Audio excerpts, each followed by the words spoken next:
All right, happy Thursday. We're thinking this week, we have been all week, about this theme of justice.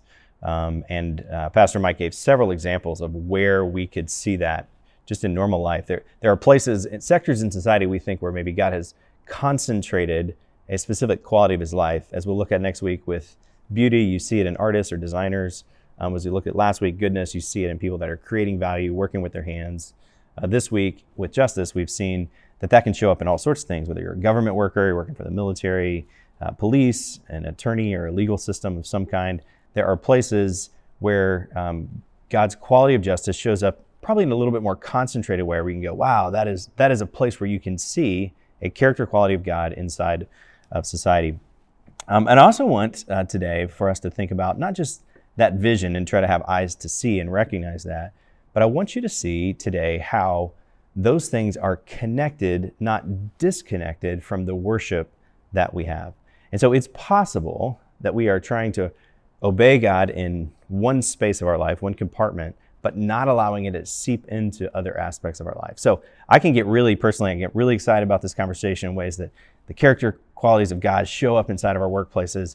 But for some people, that's actually really challenging, because it's a lot easier to be two different kinds of people. It's actually a lot easier to be one person at church and in that community, but then when you show up on your job responsibilities, you just play by a completely different set of rules, and you just play the game that you're asked to play.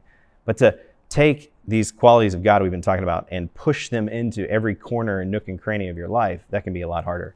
That was true of Israel. This prophet Amos, who yesterday we talked about, was challenging Israel. He does it again, and let me read this. It's a little bit longer, but just a few verses down from yesterday, 21, 22 and following. Amos says this. He says, God says this on behalf of Amos. God says, I hate and I despise your feast. I can't stand the stench of your solemn assemblies. Even if you offer me your burnt offerings and your grain offerings, I won't accept them. I will have no regard for your fellowship offerings and your fattened calves. Take away from me the noise of your songs. I will not listen to the music of your harps. But, verse 24, a famous verse in Amos 5, but let justice flow like water, and let righteousness fall like an unfailing stream.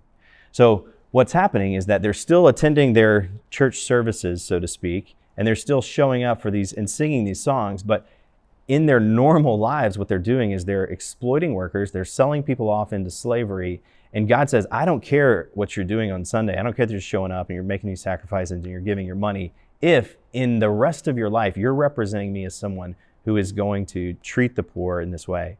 Proverbs chapter 14 uses the same phrase here that says, if you oppress the poor, if you abuse or exploit these people, you're actually insulting their maker, their God.